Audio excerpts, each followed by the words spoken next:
के compromise story को मैं आपके सामने रख रहा हूँ। किस प्रकार से गांधी परिवार का कंप्रोमाइज मिशन चलता रहा, देश की जनता को कंप्रोमाइज कर हमेशा अपने हितों की रक्षा पर कैसे पूरा नेहरू गांधी परिवार काम किया है, मैं उसकी जानकारी थोड़ा आपसे साझा कर रहा हूँ। एक समय था जब नेहरू जी ने खुद कहा था कि 45 करोड़ जनता मेरे लिए लायबिलिटी है। इस एक प्रधानमंत्री के रूप में ये शब्द कितना बड़ा धोखा है देश की जनता के साथ, और उनका किस प्रकार से संबंध रहा विदेशी ताकतों के साथ वो हम सबको ही जानते हैं। और अभी के जो बब्बर शेर बन रहे हैं, राहुल को भी आपने देखा है कि किस प्रकार से विदेशी शक्तियों के कठपुतली बनकर वो काम करते हैं। ये जो पूरा कांग्रेस परिवार का कंप्रोमाइज मिशन रहा है, इसके कुछ अंश आपके सामने रख रहा हूँ। इतिहास गवाह है कि नेहरू जी के सचिवालय CIA और अन्य विदेशी एजेंसियों के लिए किस प्रकार खुली किताब के रूप में था। 1954 में नेहरू ने किस प्रकार से बिना किसी रिवार्ड के तिब्बत में भारत के अधिकार को चीन को सौंप दिया, ये हम सबको जानते हैं। पंचशील की आड़ में किस प्रकार से अक्साई चीन का कब्जा मान लिया गया। यूनाइटेड नेशन सिक्योरिटी काउंसिल में किस प्रकार से पत्र लिखकर चीन को स्थायी सीट देने की वकालत की गई, ये हम सब ने देखा है नेहरू का कंप्रोमाइज मिशन। अब आते हैं माननीय इंदिरा गांधी जी के पर, जिन्होंने लगातार एक बड़ी छवि बनाई थी, लेकिन हम सबको ध्यान में है कि अमेरिकी राजदूत मोहिना ने माना था कि CIA ने कांग्रेस को चुनाव में प्रचार करने के लिए पैसा दिया। शिमला समझौता, जिसमें 93,000 पाकिस्तानी सैनिक को बिना PO के कब्जा लिए हुए छोड़ देना, आखिर किस कंप्रोमाइज मिशन के तहत ये किया गया। राजनीतिक रूप से कच्चा टीपू जो है श्रीलंका का, उसको किस प्रकार से उपहार स्वरूप श्रीलंका को दे देना इंदिरा गांधी के कंप्रोमाइज मिशन की स्टोरी बताता है। आइए राजीव गांधी के कंप्रोमाइज मिशन को देखेंगे तो आप देख सकते हैं कि रक्षा सेवा में किस प्रकार से अपने उस डील को पर्सनल बैंक अकाउंट को मजबूत करने का माध्यम बनाया गया।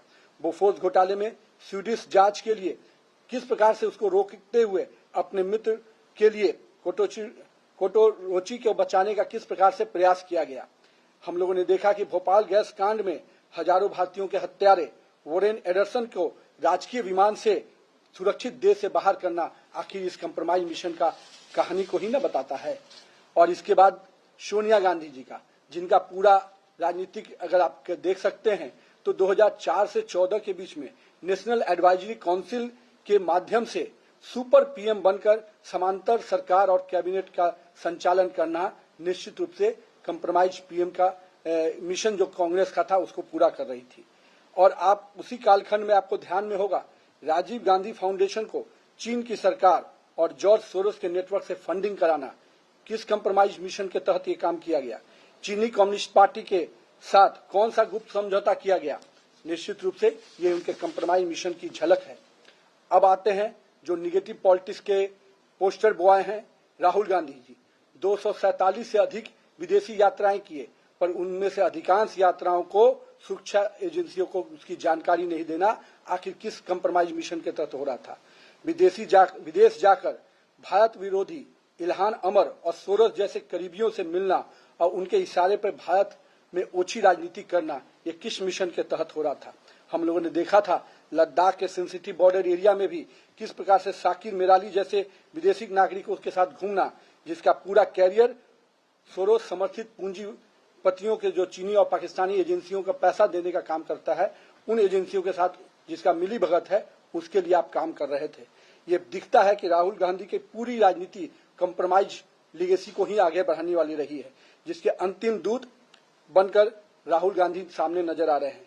और दूसरी ओर पूरे कांग्रेसियों की जो अराजकतावादी मानसिकता को राहुल गांधी लगातार आगे बढ़ा रहे हैं, वो दिखता है कि राजनीति की जो कंप्रोमाइज एटीट्यूड रहा है उनका, पहले देश की हितों को कंप्रोमाइज करना, देश की राजनीतिक दिशाओं को कंप्रोमाइज करना, और मैं तो कहता हूं कि बड़े पैमाने पे जो युवाओं का एक सकारात्मक सोच आगे बढ़ने की बात आती है, जो देश आज सबसे बड़ी युवा आबादी के साथ खड़ा है, उस युवाओं को भी गलत रास्ते पे भटकाने का काम कोई कर रहा है, तो ये सोनिया, राहुल और जो कंप्रोमाइज मिशन के तहत चल रहा है भारत के लिए, वो निश्चित रूप से हम सबको सचेत होने की बात है।